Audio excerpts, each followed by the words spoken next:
Have you ever met someone who thought they were untouchable? Meet Morgan Sterling. On October 14th, 2023, Morgan walked out of a Boston courthouse with a grin that could cut glass. He had just divorced his wife, Emma, leaving her with absolutely nothing but a beat-up sedan and her clothes. He bragged to his friends that he had pulled off the heist of the century, hiding millions in offshore accounts and using a ruthless prenup to crush the woman he vowed to protect. But Morgan made one fatal calculation error. He forgot about Emma's father. He thought Arthur Vance was just a retired mechanic who fixed lawn mowers. He was wrong. Dead wrong. And by the time Morgan realized who Arthur really was, it wasn't just his bank account that was frozen. It was his entire life. This is the story of how a master manipulator got checkmated by the quietest man in the room. The rain battered the windows of the Gilded Oak, one of Boston's most exclusive private clubs. But inside, the air smelled of warm leather, cigar smoke, and victory. Morgan Sterling swirled the amber liquid in his crystal glass, watching the light catch the deep gold of the Macallan 25. He was 42, with the kind of jawline that graced magazine covers and the kind of eyes that assessed everything by its liquidation value. Tonight, he was the king of the world. "To freedom," Morgan announced, raising his glass. Around the mahogany table, his 3 associates, junior partners at his venture capital firm, raised their glasses in unison. "To freedom," they echoed, though their eyes darted around nervously. They knew Morgan's temper, but tonight he was in a benevolent mood. "So," asked Greg, a young analyst who worshipped the ground Morgan walked on. "Total knockout. Did she cry?" Morgan laughed, a sharp, barking sound. "Cry? Greg, Emma doesn't have the emotional capacity to cry. She just sat there, looking at her hands, like a scolded child." He took a long sip of the scotch. "Judge Holloway signed the decree at 4:00 p.m. sharp. The prenup held up like a fortress, ironclad. I keep the penthouse in Beacon Hill, the Hamptons estate, the portfolio, and the Tesla. She gets—" Morgan paused for dramatic effect, smirking. "She gets the 2016 Honda Civic and her personal checking account, which, last I checked, had about $4,000 in it." The table erupted in laughter. It was cruel, visceral laughter. "What about the alimony?" another colleague asked. "0, Morgan said, tapping the table with his signet ring. "I proved she was underemployed by choice. She has a master's in art history she never uses. The judge told her to get a job. It was beautiful. I walked out of there a free man, and she walked out looking like a homeless person who wandered into a courtroom. It wasn't just that Morgan had won, it was that he had decimated her. For 7 years, Morgan had slowly, methodically, built a life where Emma was merely an accessory, a quiet, pale ornament who hosted his dinners and managed his domestic life while he conquered the financial world. He had grown bored of her silence, her lack of ambition, and her quaint family background. He pulled out his phone. "Look at this," he said, sliding the device across the table. It was a text message from Emma, sent 1 hour ago. "The movers are finished. I left the keys on the counter. My father would like to speak with you before you change the locks. He says it is important." Greg snorted. "Her father? The mechanic? What's he gonna do, change your oil?" Morgan shook his head, retrieving the phone. "Arthur Vance. The man is a dinosaur. He spends his days tinkering with rusted tractors in a barn in New Hampshire. He probably wants to beg me for a loan to help Emma get an apartment. It's pathetic, really. Are you going to meet him?" "I have to go to the house anyway to make sure she didn't steal the silverware," Morgan said, standing up and buttoning his jacket. The bespoke suit hugged his frame perfectly. "I'll give the old man 5 minutes. I'll write him a check for $5,000. Tell him to take care of his daughter, and then I never want to see a Vance again." Morgan felt invincible. He had successfully hidden $3 million in shell companies based in the Caymans, money Emma's incompetent lawyer hadn't even sniffed out. He had a 24-year-old mistress, Chloe, waiting for him at the Four Seasons. He had just closed a deal to acquire a massive tech startup. He walked out of the club and into the waiting black SUV. As the driver pulled away into the rainy Boston night, Morgan Sterling genuinely believed the hardest part of his life was over. He didn't know that the text message from Emma wasn't a request. It was a courtesy warning. To understand the magnitude of Morgan's mistake, we have to go back to the beginning. Morgan met Emma 7 years prior at a charity gala. She wasn't the loudest woman in the room, nor the most glamorous, but she had a quiet elegance that intrigued him. She was wearing a simple vintage dress, no jewelry, standing near a painting, observing it with an intensity that made Morgan pause. When he approached her, he learned she was an archivist for a small museum. "And your family?" Morgan had asked on their second date, probing for connections, for status.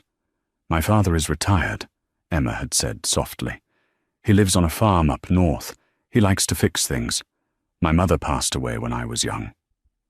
So, humble beginnings, Morgan had noted, filing the information away. Safe. Uncomplicated. No powerful in-laws to meddle in my business. Morgan visited the Vance farm only once, shortly before the wedding. It was a sprawling, overgrown property in New Hampshire. The house was a centuries-old farmhouse that had seen better days. The paint was peeling. The porch sagged. Arthur Vance, Emma's father, had greeted him wearing oil-stained coveralls and heavy work boots. He was a man of few words, with calloused hands and eyes that were a piercing, unsettling shade of grey. "You take care of her," Arthur had said, gripping Morgan's hand. It wasn't a threat. It sounded more like an instruction manual. She is distinct. She does not shout. So you must listen close." "I have plenty of money, Arthur," Morgan had replied dismissively, wiping his hand on his trousers. "She'll never want for anything." Arthur had just stared at him. "Money is noise. I'm talking about value." Morgan had laughed about that conversation for years. He treated the Vances as charity cases. He insisted on a prenup, claiming it was standard procedure for a man of his rising stature. Emma signed it without reading it. Arthur, present at the signing as a witness, had asked only one question. "Morgan, are you a man of your word?" "Absolutely," Morgan had lied. "Good. Then paper does not matter." Arthur had signed as the witness. For 6 years the marriage worked for Morgan. Emma ran the household with military precision. She never complained when he worked late. She never asked questions when he came home smelling of perfume that wasn't hers. She was the perfect grey rock, uninteresting, stable and there. But as Morgan's net worth ballooned into the 8 figures, his ego outgrew his need for a stable wife. He wanted a trophy. He met Chloe, a fiery marketing executive, and suddenly Emma's silence wasn't comforting. It was infuriating. He began the discard phase 6 months ago. He started picking fights. He criticized her clothes, her cooking, her lack of friends. "You're a leech, Emma," he had screamed one night in their marble kitchen. "You contribute nothing. I bring in the millions and you just exist." Emma hadn't screamed back. She had just looked at him with those same grey eyes she inherited from her father. "I contribute more than you see, Morgan." "Bullshit," he'd roared. "I want a divorce, and don't think you're getting half. You signed the prenup. You get what you came with." He expected a fight. He expected drama. Instead, Emma had simply nodded. If that is what you choose, Morgan, but remember, you chose this. Now, sitting in the back of his SUV, heading toward the Beacon Hill townhouse to kick her father off the property, Morgan replayed that moment. He chuckled. She was too weak to fight, he thought. She knew she couldn't win. The car pulled up to the curb. The lights were on in the townhouse. Morgan stormed up the steps, ready to perform the final act of his victory. He unlocked the door and threw it open. The hallway was empty. The art, his art, was still on the walls. The furniture was in place. It didn't look like anyone had moved out, except for a few boxes near the door. Sitting in Morgan's favorite leather armchair in the living room was Arthur Vance. The old man wasn't wearing his coveralls today. He was wearing a tweed jacket that looked 30 years old, with patches on the elbows. He held a cane in one hand and a folder in the other. "Where is she?" Morgan demanded, not bothering with a greeting. "She is gone," Arthur said. His voice was like grinding gravel. "She took the Honda. She's driving to the farm." "Good," Morgan sneered, walking over to the wet bar to pour himself another drink, asserting his dominance over the space. "And why are you here? I told Emma I'd give you 5 minutes. You want a check? Is that it? Severance pay for the in-laws?" Arthur didn't blink. He placed the folder on the coffee table. "I am here to collect, Morgan. But not money." "Then get out," Morgan snapped. "This is my house. According to the court order, as of 4 p.m. today, Emma and her family have no legal right to be on this premises. I could call the police and have you dragged out." Arthur smiled. It was a small, terrifying expression. It didn't reach his eyes. "You could," Arthur said softly, "but you won't." "Because the police in this district, the precinct captain is my godson, and the judge who signed your divorce decree today? Judge Halloway? I paid for his law school tuition 40 years ago." Morgan froze. The glass halted halfway to his mouth. "What are you talking about? You're a mechanic." "I fix things," Arthur corrected. "I have always fixed things. Sometimes I fix tractors, sometimes I fix companies, and sometimes I fix broken men." Arthur tapped the folder with his cane. "Sit down, Morgan. We need to review the inventory." "I don't have to listen to this insane ramble." "Sit down." Arthur's voice didn't rise in volume, but the authority in it cracked through the room like a whip. It was the voice of a man who had commanded rooms far more dangerous than a Beacon Hill parlor. Instinctively, Morgan sat. "You bragged," Arthur said, opening the folder. "I heard you at the club. Ironclad, you said. She gets nothing, you said. I won, Morgan said, though his voice wavered slightly. "It's legal." "Yes," Arthur agreed. "You divorced Emma Vance. You successfully separated your assets from hers. That was your goal, yes? To ensure that what is yours remains yours, and what is hers remains hers?" "Exactly." "Good," Arthur said. "Then you will have no problem returning what is mine." "I don't have anything of yours, old man." Arthur pulled a single sheet of paper from the folder. It wasn't a legal document. It was a deed. But not for the house. "Morgan, do you know who owns the land that the Sterling Holloway Venture Capital building stands on?" Morgan frowned. "We lease it. From a holding company, Orion Properties." "Correct," Arthur said. "And do you know who owns Orion Properties?" "Some conglomerate. I don't know, BlackRock." "Me," Arthur said. The silence in the room was deafening. The clock on the mantel ticked loudly. "You?" Morgan scoffed. "You live in a barn." "I live where I choose," Arthur said. "I bought that city block in 1978. I lease it to your firm. The lease expires." Arthur checked his cheap Casio watch. "At midnight tonight. I have decided not to renew."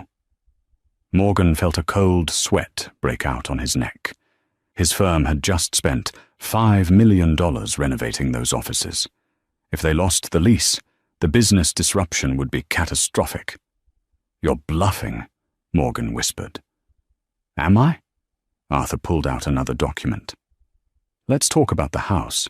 You kept the house. A wise choice. It has appreciated value." "I bought this house," Morgan spat. "My name is on the mortgage." "The mortgage, yes," Arthur said. "But the loan, who services the loan?" "First National Bank of Boston. And I am the majority shareholder of the private equity group that acquired First National's Distressed Assets Division 3 weeks ago," Arthur said calmly.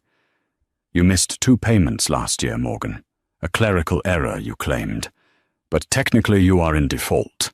I have instructed the bank to call in the loan, in full, immediately." Morgan stood up, his legs shaking. "You can't do this. This is retaliation." "No," Arthur said, standing up slowly, towering over Morgan, despite being 3 inches shorter. "This is business. You wanted separate assets. You wanted to stand on your own 2 feet. I am simply removing the crutches you didn't know you were using." Arthur leaned in close. "You thought you were a self-made man, Morgan. But you were standing on my shoulders the entire time.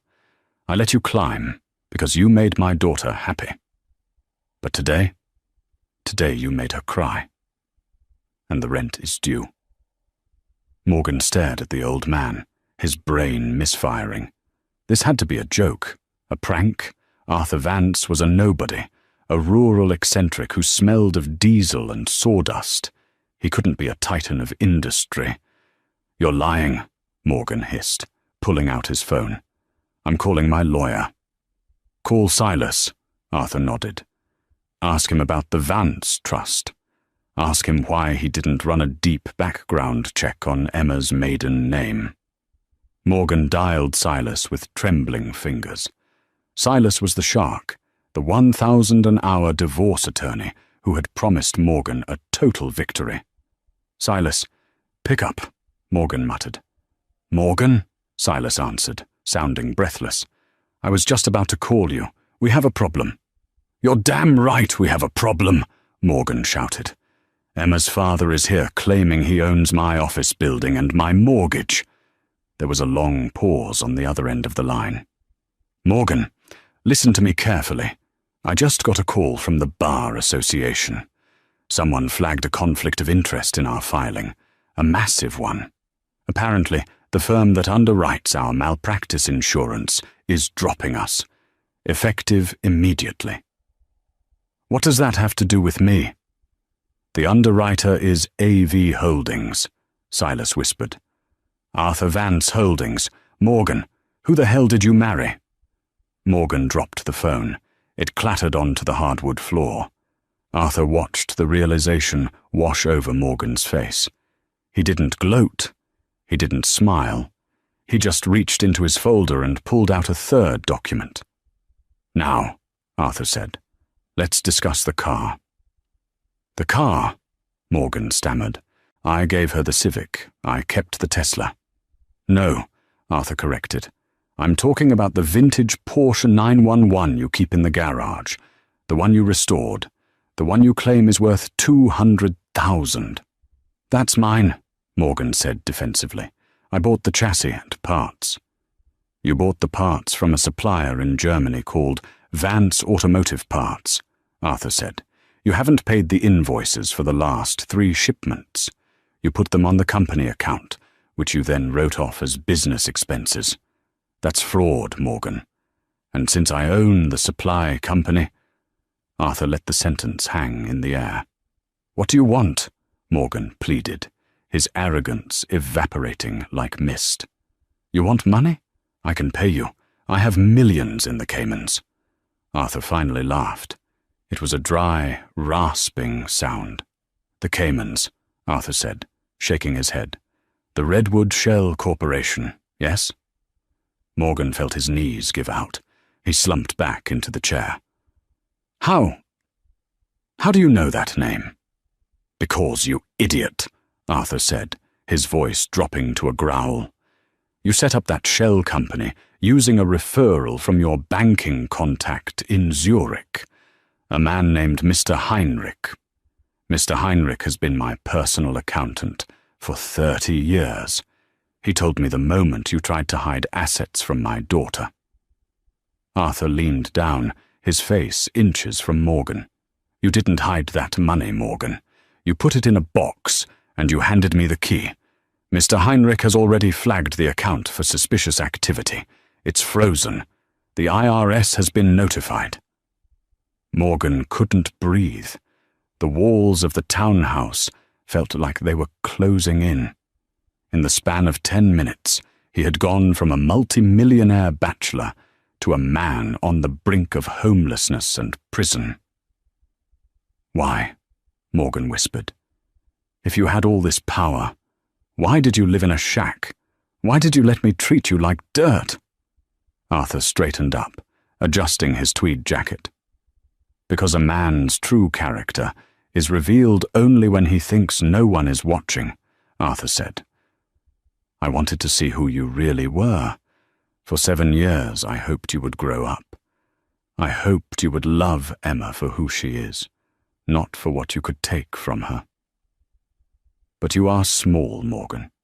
You are a small man in a big suit. Arthur walked toward the door. He stopped at the threshold and looked back. You have until tomorrow morning to vacate this house. The bank is seizing it at 9 a.m. Your office is locked. The security codes have been changed.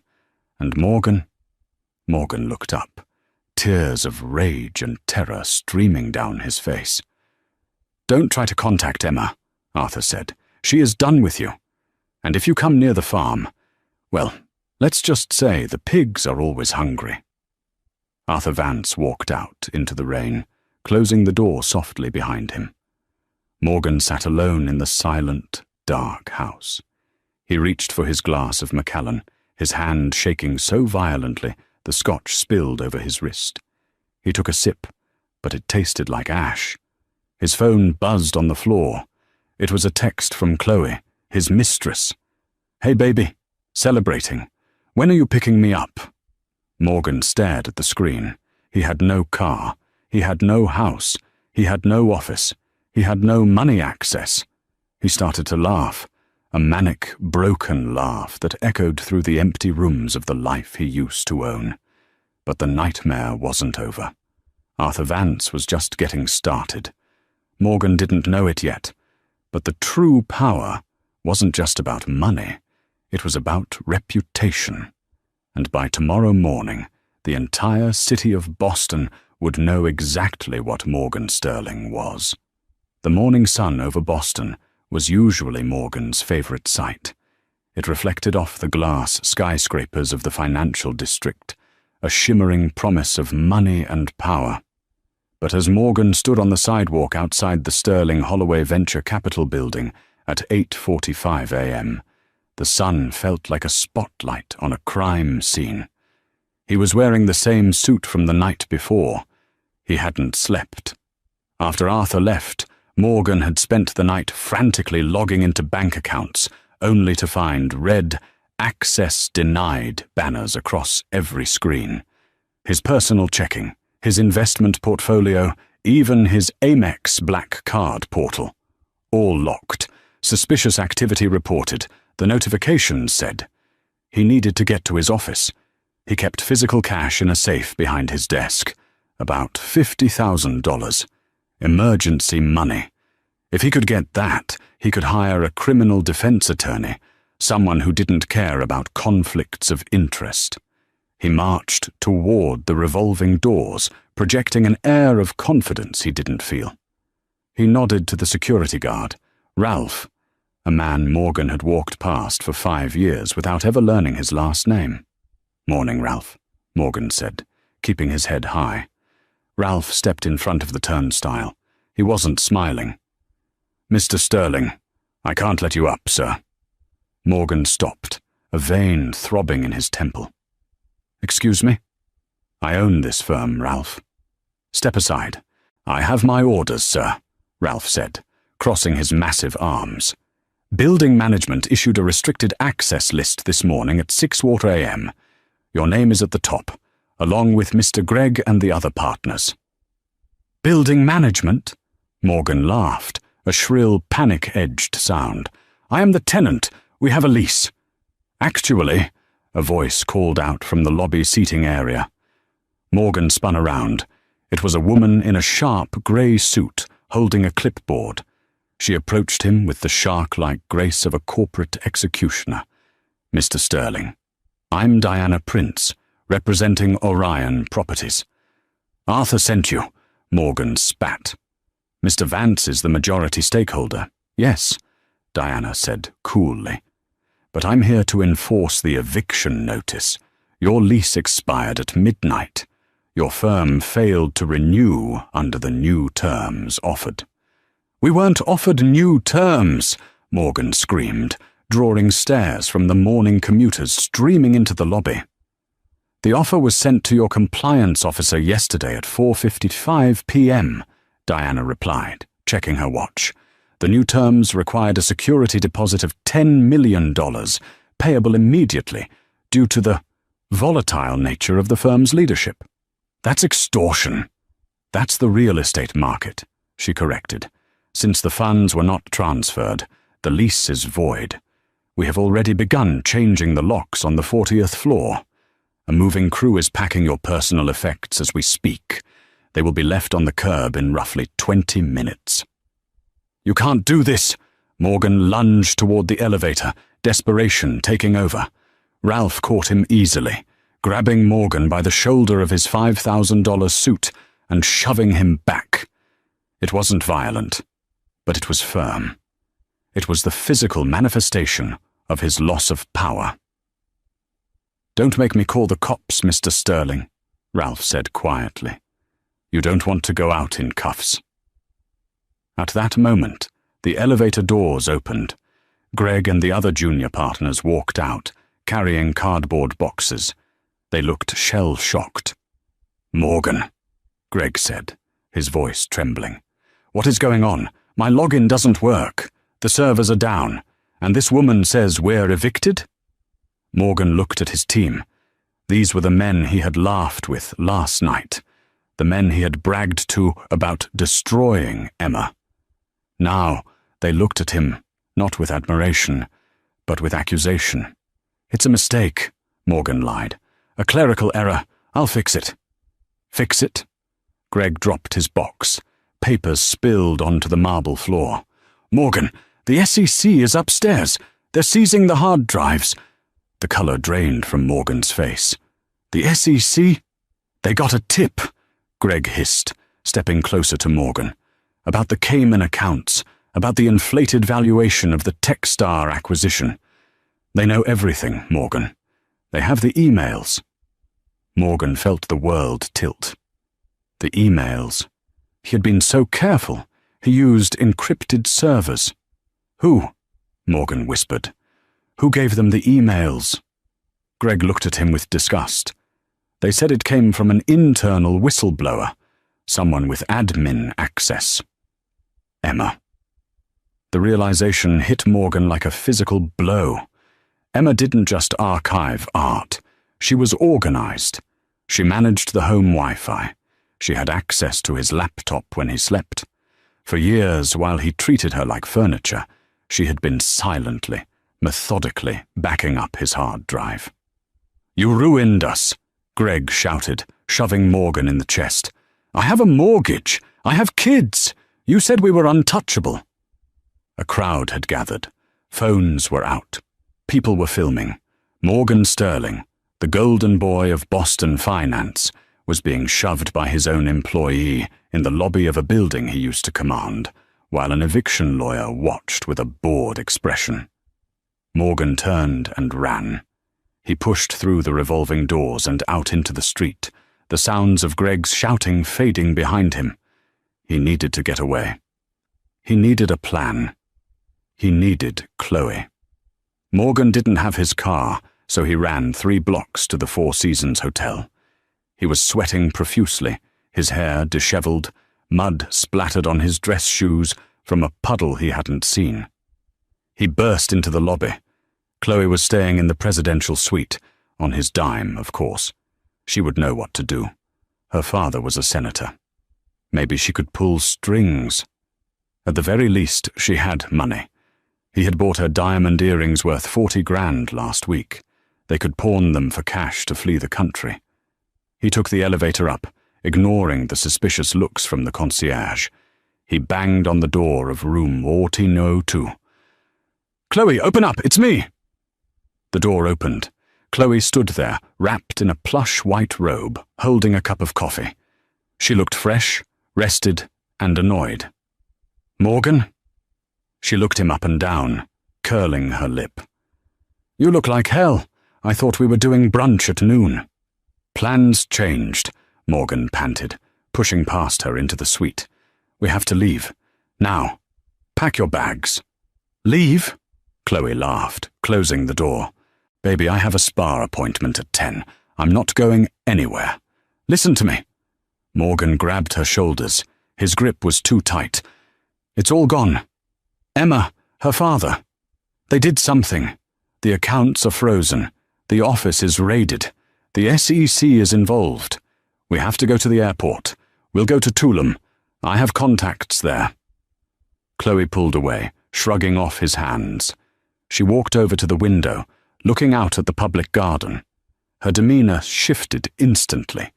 The bubbly, adoring mistress vanished, replaced by something cold and calculating. "Frozen?" she asked. "Like all of it?" "Yes, but it's temporary. I'll fix it. I just need... Chloe, I need you to put the flights on your card. And maybe if you could ask your dad for a loan. Just 50 grand. To tide us over." Chloe turned around. She set her coffee cup down on the table. She looked at Morgan with a terrifying clarity. "Morgan," she said, her voice flat. "Do you know why I'm with you?" "Because you love me," Morgan said, though the words sounded hollow even to him. "Because we're soulmates. You said I was the only man who understood your ambition." "I love your ambition," Chloe corrected. "I love the penthouses. I love the access. I love the way people look at me when I'm on your arm." She picked up her phone. "But I don't love fugitives." "Chloe, don't be like this. We're a team." "We're not a team," she said, unlocking her phone. "We're a transaction, and your credit just declined." She tapped the screen a few times. "I'm calling security," she said calmly. "What?" Morgan stared at her, betrayed. "After everything I gave you." "You gave me gifts," Chloe said. "I gave you my youth and my time. We're square. But I can't be associated with an SEC investigation. My dad is running for re-election next year. If the press finds out I'm shaking up with a broke fraudster, he'll kill me." "You heartless witch," Morgan growled, stepping toward her. "I wouldn't." A deep voice boomed from the bedroom. Morgan froze. A man walked out of the bedroom suite. He was tall, wearing a police uniform. It was the precinct captain. "Captain Miller," Morgan stammered. "What are you doing here?" "Checking on a disturbance," the captain said, though his presence was clearly not a coincidence. "Miss Chloe called the front desk 10 minutes ago, saying she felt unsafe because her ex-boyfriend was harassing her." "Ex-boyfriend? We were together last night." "And now you're not," the captain said, resting his hand on his holster. "And since you are currently trespassing on a property you aren't paying for, I suggest you leave. Before I arrest you for the outstanding warrant regarding your unpaid vintage car invoices." Morgan looked from the captain to Chloe. Chloe was already back to looking at her phone, scrolling through Instagram, indifferent to the destruction of the man standing in front of her. "You knew," Morgan whispered to Chloe. "You knew before I got here." "Emma sent me a DM this morning," Chloe said without looking up. "She was very polite, warned me that your cards would bounce, saved me the embarrassment of trying to order room service." She's actually quite nice, Morgan. I don't know why you complained about her so much." Morgan backed away. The humiliation was total. His wife, the woman he called weak, had dismantled his entire support network with a few well-placed messages. He left the hotel room. He walked out onto the street. He had no money, no home, no job, no girlfriend. And then it started to rain again. Morgan spent the next 3 days sleeping in a 24-hour laundromat in South Boston, using his coat as a pillow. He survived on vending machine crackers bought with loose change he found in his pockets.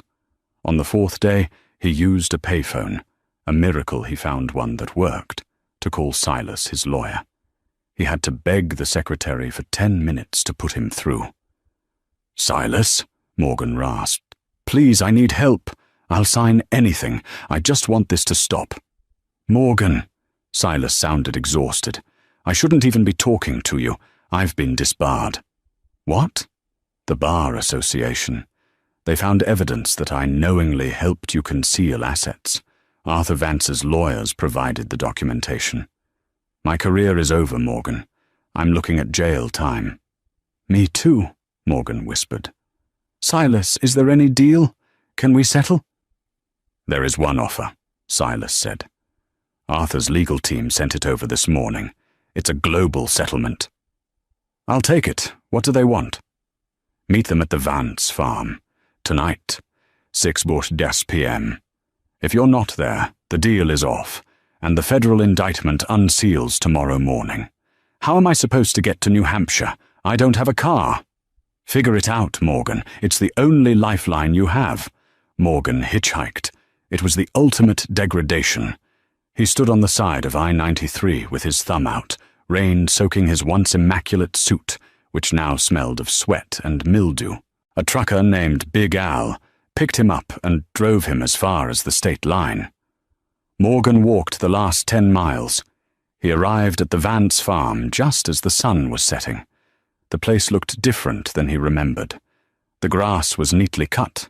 The house was freshly painted. The rusted tractors were gone, replaced by high-end agricultural machinery. He limped up the driveway, his blisters screaming.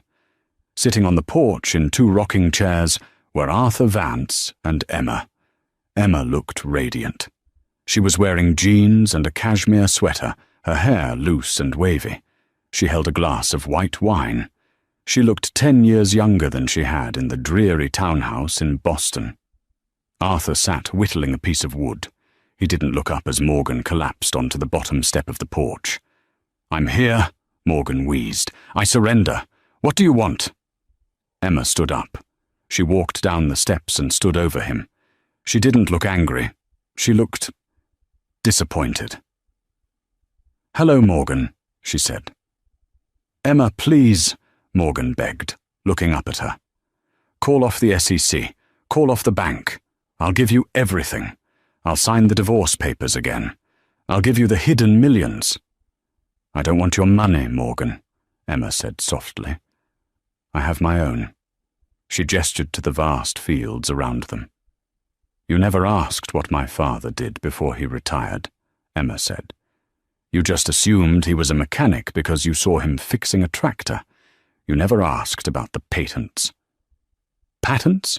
Morgan blinked, confused. "Hydraulic systems," Arthur said from the porch. "Agricultural robotics.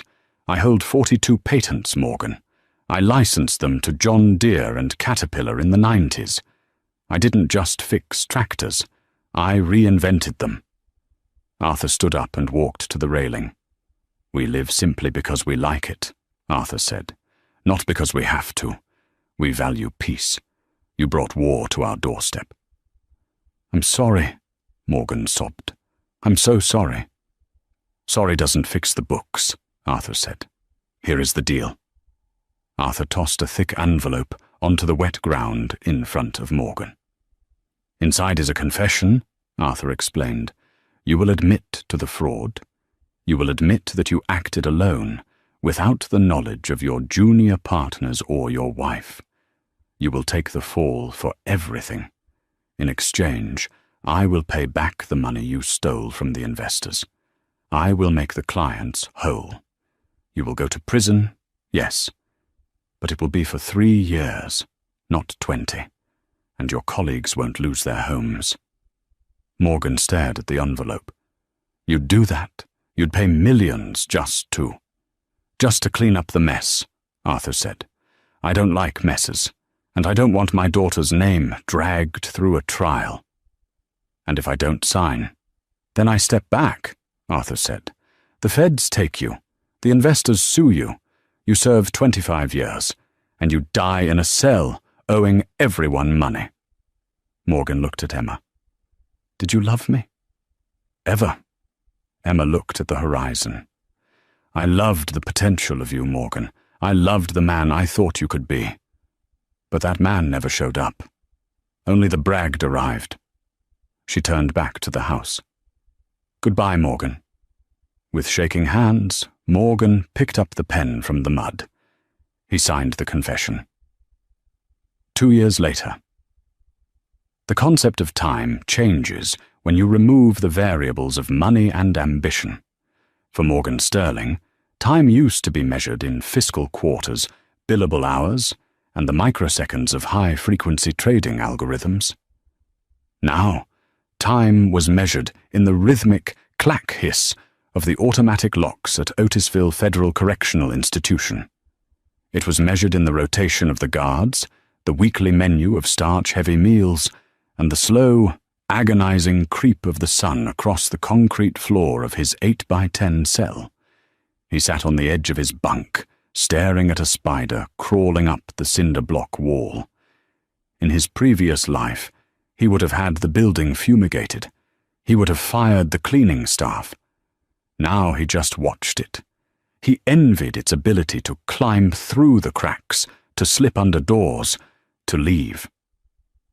Morgan looked nothing like the man who had toasted to freedom at the Gilded Oak. The bespoke Italian suits were a distant memory, replaced by a coarse beige jumpsuit that chafed his neck. His hair, once styled with $40 pomade, was thinning and grey, buzzed short to meet regulation. But the biggest change was in the eyes. The shark-like glimmer, that predatory assessment of what can I take from you, was gone. In its place was a dull, hollow resignation. He was inmate 7492B. He worked in the prison laundry, folding sheets that were never quite white, surrounded by steam and the smell of industrial bleach. It was honest work. It was the first honest work he had done in 20 years. "Sterling!" The voice bounced off the metal walls. Officer Ramirez stood at the cell bars, tapping his baton against the steel. "Get up! You got a visitor." Morgan didn't move immediately. He blinked, assuming he had misheard. "A visitor?" His voice rasped. He hadn't spoken since breakfast. "You have the wrong guy, boss. I don't get visitors." "I don't make the schedule. I just enforce it," Ramirez grunted, unlocking the cell. "Lawyer room. 5 minutes. Move it." Morgan stood up, his heart hammering a frantic rhythm against his ribs. Lawyer room. Was it an appeal? Had Silas found a loophole, or was it worse? Had the feds found another offshore account he'd forgotten to declare? The terror of extended time washed over him. He had 18 months left. He couldn't do more. He physically couldn't survive it. He walked through the corridors, hands clasped behind his back, as per protocol, shuffling in his canvas slip-ons. He passed the recreation yard where other inmates were playing basketball, their shouts echoing in the yard. Morgan kept his head down. He had learned early on that eye contact was a currency he couldn't afford to spend. He reached the visitation block. It was a sterile room with fluorescent lights that hummed like angry hornets. There was a metal table bolted to the floor. Sitting at the table was not a lawyer. It wasn't Chloe, who he knew from the prison gossip rags had married a hedge fund manager in Connecticut. It wasn't Greg or any of his former friends from the firm. It was Arthur Vance. The old man looked exactly the same as he had the night he sat in Morgan's living room and dismantled his life. He wore a flannel shirt, a tweed jacket with patches on the elbows, and trousers that had seen better days. His cane rested against the table. He was reading a paperback book, completely at ease, as if he were sitting on his own porch rather than inside a federal penitentiary. Morgan stopped in the doorway. A surge of old emotions, shame, anger, fear, rose in his throat, tasting like bile. He almost turned around. He almost told the guard to take him back to the laundry. He didn't want this man to see him like this. He didn't want the architect of his destruction to see the ruins. But Arthur looked up. His grey eyes were calm. There was no mockery in them. "Sit down, Morgan," Arthur said. It wasn't a command, not like before. It was an invitation. Morgan sat. The metal chair was cold. He placed his hands on the table, noticing how rough they looked compared to Arthur's. The laundry detergent had dried out his skin. "What are you doing here?" Morgan asked. His voice was quiet, stripped of all its former bravado. "Did you come to check the warranty? Make sure I'm still broken?" Arthur closed his book, a collection of poems by Robert Frost, and set it aside. "I was in the area," Arthur said. "I had a meeting in New York. I thought I would stop by." "You don't have meetings," Morgan muttered. "You have tractors." "I have both," Arthur corrected gently. "How are they treating you?" Morgan let out a short, bitter laugh. "The service is terrible. The wine list is non-existent, and the company leaves something to be desired." He looked around the bleak room. "I fold sheets, Arthur. That's what I do. I fold sheets for 8 hours a day. I used to manage a portfolio of $400 million. Now I worry about corners meeting corners." "There is dignity in folding a sheet correctly," Arthur said. "More dignity than in selling a company that doesn't exist." Morgan flinched. The wound was still fresh. "I signed the confession," he whispered. "I did what you asked. I took the fall. Everyone else walked away clean. Greg is running a firm in Chicago now. Did you know that? He's making 7 figures. And I'm here." "Greg was a follower," Arthur said. "You were the leader, the burden of the crown, Morgan." "Why are you here?" Morgan demanded again, leaning forward. "You won. You destroyed me. You stripped me naked and threw me to the wolves. Isn't that enough? Do you need a receipt?" Arthur sighed. It was a heavy sound, like wind moving through old timber. He reached into his jacket pocket. Morgan flinched, instinctively expecting a subpoena, a lawsuit, another weapon. But Arthur only pulled out a small, rectangular photograph. He placed it face down on the table, covering it with his hand. "I didn't come to gloat," Arthur said. "I came because you wrote to her." Morgan froze. The blood drained from his face. 6 months ago, in a moment of desperate loneliness, Morgan had written a letter to Emma. He hadn't sent it through a lawyer. He had just mailed it to the farm. It wasn't a beg for money. It was just an apology. A rambling, disjointed apology about the years he had wasted. He hadn't expected a reply. He assumed she had burnt it. "She read it?" Morgan asked, his voice trembling. "She did," Arthur said. "She read it. She cried. I didn't mean to upset her. Tears are not always bad, Morgan. Sometimes they are just rain clearing the air." Arthur tapped the table with a calloused finger. "She wanted me to tell you that she forgives you." The words hit Morgan harder than any prison sentence. Forgiveness? He didn't deserve forgiveness. He deserved the cell.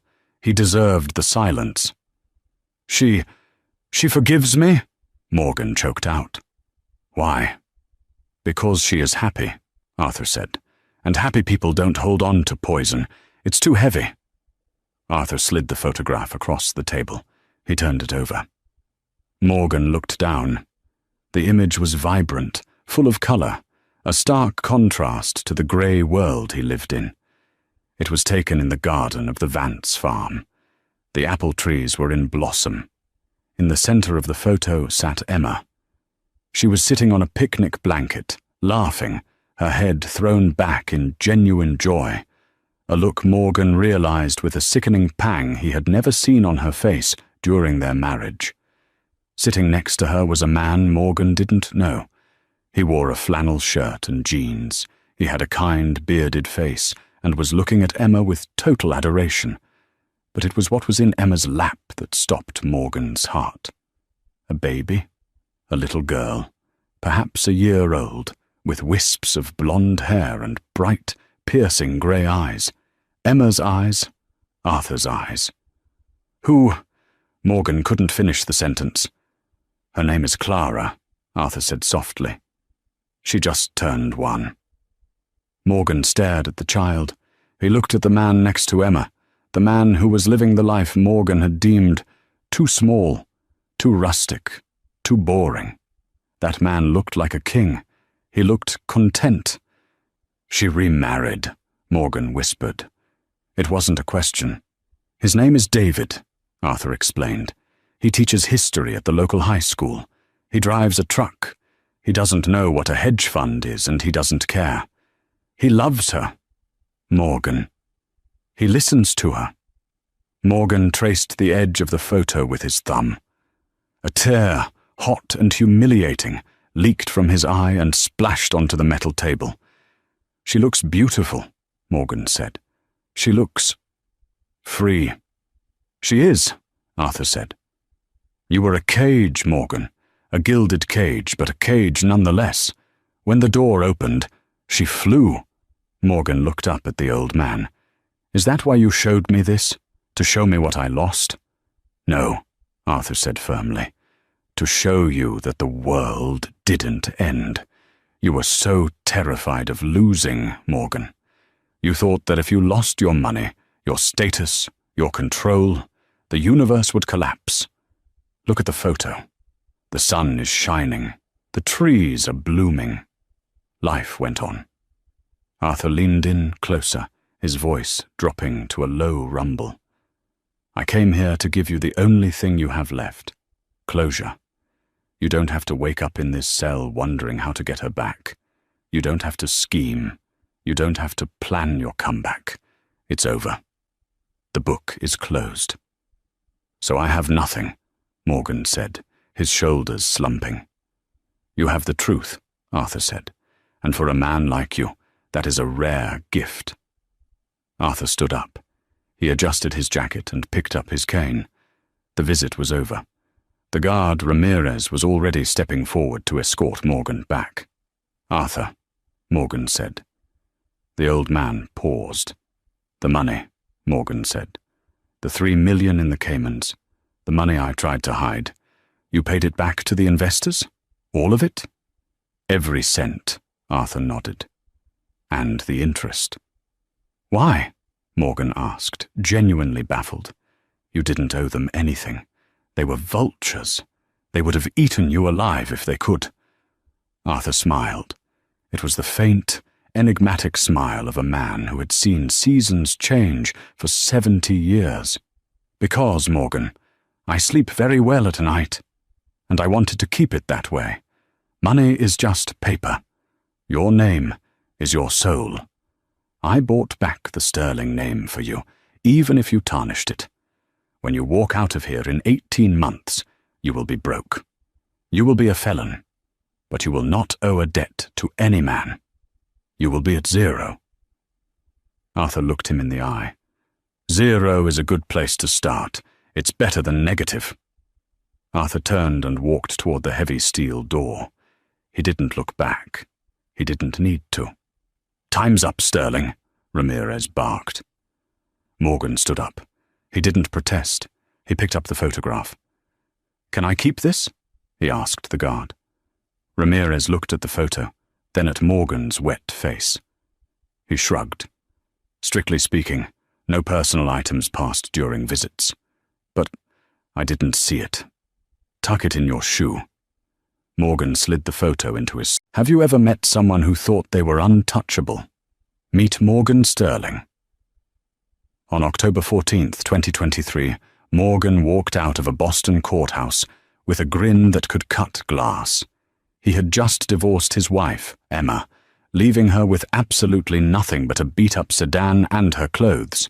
He bragged to his friends that he had pulled off the heist of the century, hiding millions in offshore accounts and using a ruthless prenup to crush the woman he vowed to protect. But Morgan made one fatal calculation error. He forgot about Emma's father. He thought Arthur Vance was just a retired mechanic who fixed lawn mowers. He was wrong. Dead wrong. And by the time Morgan realized who Arthur really was, it wasn't just his bank account that was frozen. It was his entire life. This is the story of how a master manipulator got checkmated by the quietest man in the room. The rain battered the windows of the Gilded Oak, one of Boston's most exclusive private clubs. But inside, the air smelled of warm leather, cigar smoke, and victory.